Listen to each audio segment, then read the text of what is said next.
Thanks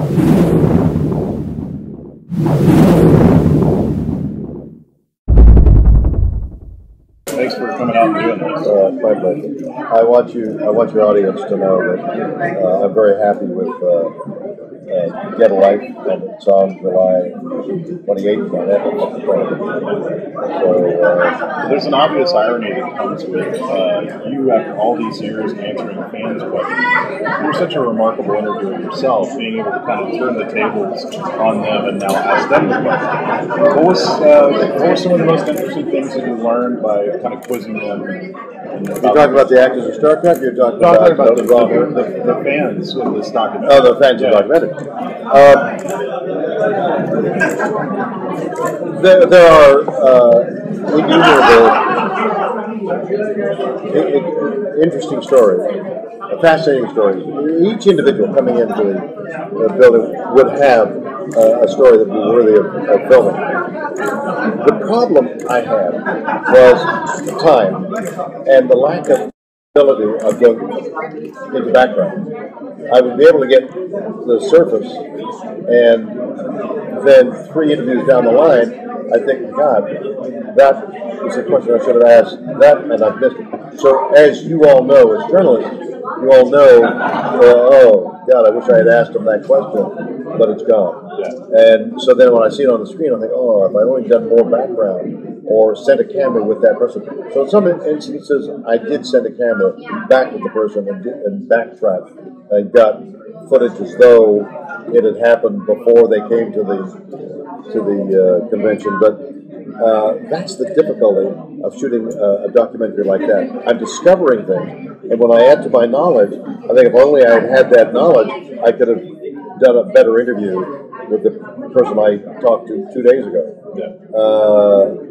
But that's the nature of, I guess, I don't know anybody else who makes documentaries. That's the nature of the way I'm making a documentary, is I'm discovering the story as I go along, and it's like following a crime. You're trying to figure out who killed Cock Robin, and then you figure it out, but then you want to figure out why, and it's too late.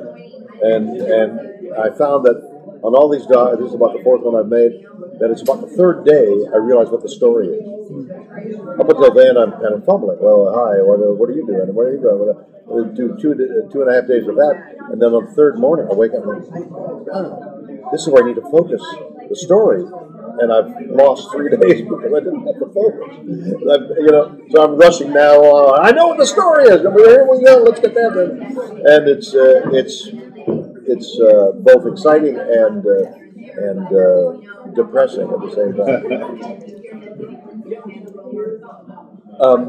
Yes. The title, Get a Life. Yes. That's from the Saturday Night Live sketch. That's right. Very famous sketch. Do you recall any part of the development of that sketch? The writing? Just that it was done in conference a lot, from what I remember. A lot of people say, well, this and that. So I don't remember who did what to whom, but it was, as it is very often there, a group effort by writers and directors and producers and actors.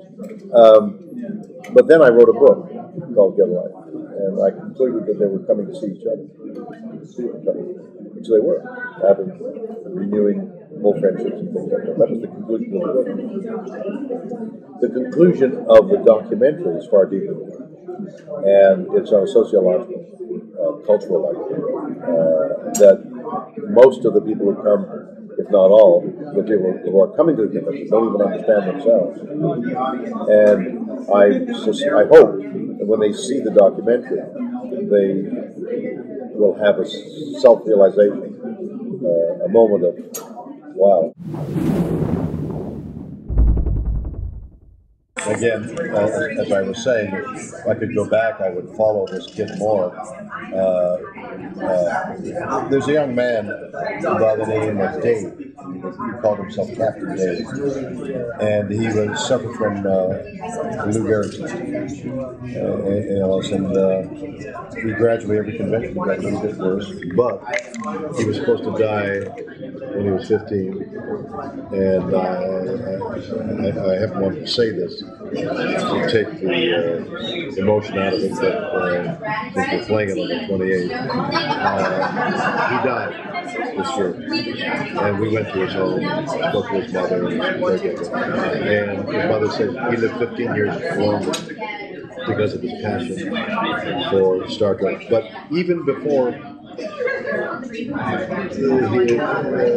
I knew all this, and before I knew the deeper reasons of why people come, his soul was so evident in his eyes that I spoke to him and then interpreted to his nurse at some length. So there's some footage of a life that clung to Star Trek and received life from it, and was impassioned by the thrill of science fiction and all the things it has to offer, the imagination. And that's Captain Dave. Well, and being here at San Diego Comic-Con, which is like the largest gathering of these types of people out there, don't you think that there's probably a certain amount of truth to the idea that they do come to meet their heroes, but it's also a way to gather and celebrate your fandom and not feel odd about it because you're celebrating with people with kids? Absolutely, that's a part of what the documentary includes. But it's interesting you should use the phrase "these people." I'm one of them. Because I would have surmised that the phrase "these people" sets you apart. No. Okay, you people. Yes, people like me. Well, people like you are indulging in a ritual, and again, one of the conclusions is the more often you come, the richer the ritual becomes. So that in the very act of reappearing at Comic-Con becomes a richer experience. Right? Isn't that interesting? Who would have concluded with it? Go to one convention? Come on, that's it. You'd think. I mean, everybody. Most people would say, all right, so you go to the convention, put an omelet on your head, you pretend you're a Klingon, and say goodbye, you've had some fun, and go home. That's not it at all. And that's what I say in the documentary. I never got it. No, I never got it.